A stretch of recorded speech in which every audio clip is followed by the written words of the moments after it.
Now I'll be asking another question. Okay, this time it is Indranil. Keeping in mind the pollution that we are facing, yeah, these days, the environmental degradation that's happening these days, what do you think is going to be the future of our next generation, the babies? What's going to be their future, nature wise, environment wise? How do you see that? Say 20 years down the line.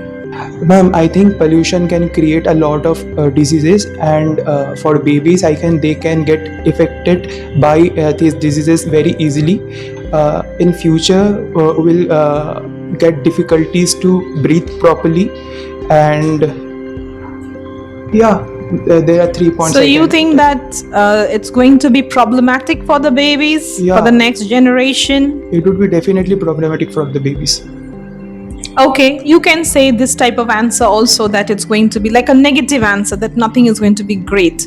Or if you want, you can make it diplomatic and you can say, well, it depends.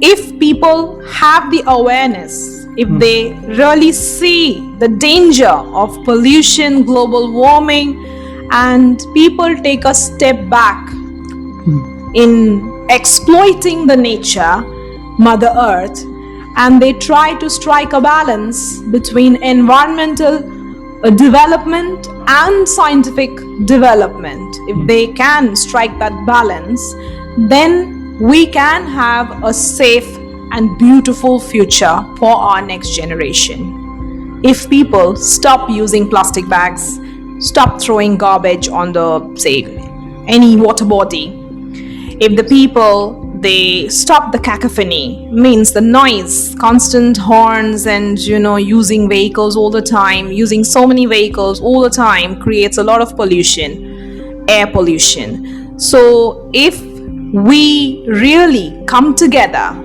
people and the government, the private organizations, and we take a pledge, we take an oath, a promise that we are going to save the earth and be conscious, responsible citizens, then things can be better.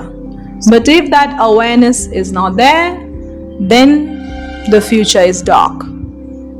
But I'm very hopeful that together we can make a difference, and hopefully our children, the next generation, will get to see a bright future, clean earth, safe environment, and beautiful, enchanting nature.